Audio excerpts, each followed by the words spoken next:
It would appear that Mojang's Java team in Sweden are back from a summer holiday, and that is why we have release candidate 1 for Minecraft 1.21.1. I really have to concentrate when I say these titles these days. And release candidates are basically the version that will ship of that update if no bugs or big issues are found, and I'll tell you now, it's not a lot to get excited about. And neither is the website, but you know what? It's got a fancy new look that I think's kind of cool. Now, the article itself is pretty slim, and that's because there's only 2 changes. There have been critical exploits discovered that have been fixed, and these are not explained or listed. They don't appear as bug reports for security reasons, and they've also added language support for 2 new languages. As for a release date, it says to be expected later this week, so basically tomorrow or Friday. So, not too much to talk about, right? Well, I have 3 other tidbits to share with you on Minecraft's development, but now that Mojang are back in the studio, let's talk about what we can expect in the coming months.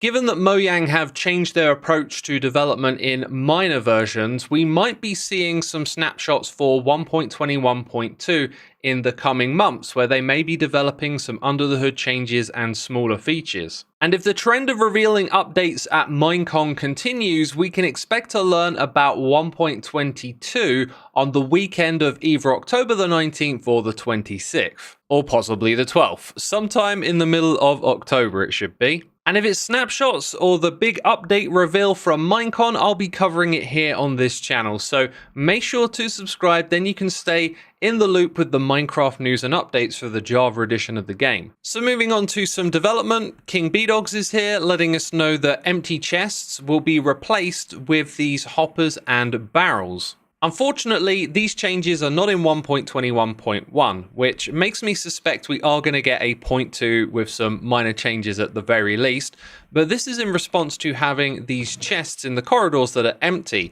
These are here for players to put their loot inside of.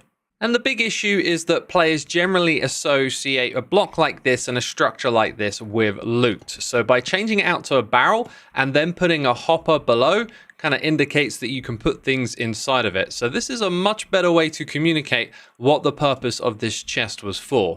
It's a nifty little change, and I'm sure we'll see it soon, but it's not in this minor update of Minecraft. The next change we can expect to see soon relates to some of the loot you can actually pick up in these trial chambers. But which loot are you picking up? It's kind of hard to tell at a glance with these banner patterns. And this is where vanilla tweaks comes to the rescue.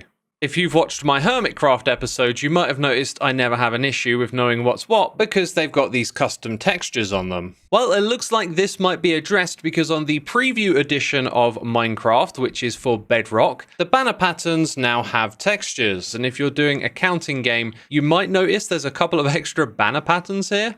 These are the ones that the Loom doesn't support by default. And when you click here, there's a cool animation swapping the item in and out of that slot, which is really quite nice. On the Java edition of the game, these 2 are included without the use of a banner pattern. So I don't know which way around those will change, but I'm pretty sure we can expect to see some custom graphics on these banner patterns to help you distinguish which ones they are. It's on the Bedrock preview, but it's not in Java just yet. And last of all, for you Bedrock players, a new screenshot button is being added. It's down here, this little camera. When you click on it, kind of fancy, some sound effects, some visual effects, and then your screenshot goes into a gallery. The way to get to that is by clicking on Profile, and then your screenshot gallery appears here. You've got a couple of ways in which you can sort it, and there isn't too much else to say about it at this point in time. So leave a like if you enjoyed the video. Thanks as always. Make sure you subscribe for the future update videos, and I'll see you soon with another one. Take care.